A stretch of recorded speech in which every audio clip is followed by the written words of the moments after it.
Welcome back to Helal English channel. Today, we continue the emotional story. Time Changes All Things Part 2. A proud princess insults the Prince of Denmark and destroys his magnificent ship. But the prince returns in disguise, with a clever plan that could change everything forever. Watch till the end to discover what happens next in this unforgettable royal story. Time Changes All Things Part 2. But that night, the princess gave orders for the magnificent ship to be sunk to the bottom of the ocean. In the morning, she told the sailors to find their way as best they could back to their home country. She would rather wash cups and plates than marry, and certainly not this poor excuse of a prince from Denmark. Upon hearing about the fate of his ship and the disdainful answer of the princess, the king of Denmark was more enraged than ever. He determined to man his fleet and take a bloody revenge. The prince prevailed on him one last time, however, vowing solemnly that he could turn the tide. And so the prince left Denmark quite alone and reached England. Since no one knew who he really was,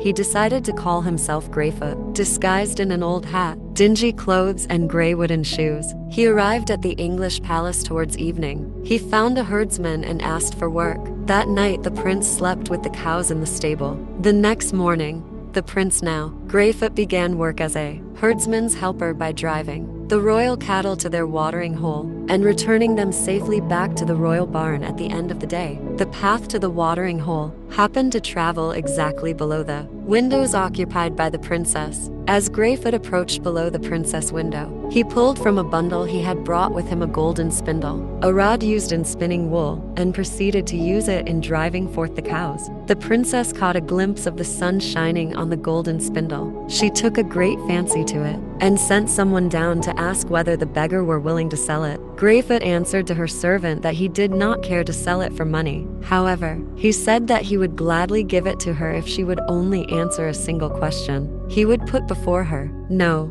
the princess declared to her servant, "Tell that herdsman a princess is not obliged to answer any question put before her by anyone at all." Thank you for watching Time Changes All Things Part 2. Did the princess make the right decision, or will she regret her pride one day? Don't forget to like, share, and subscribe to Helal English channel for more beautiful and emotional story.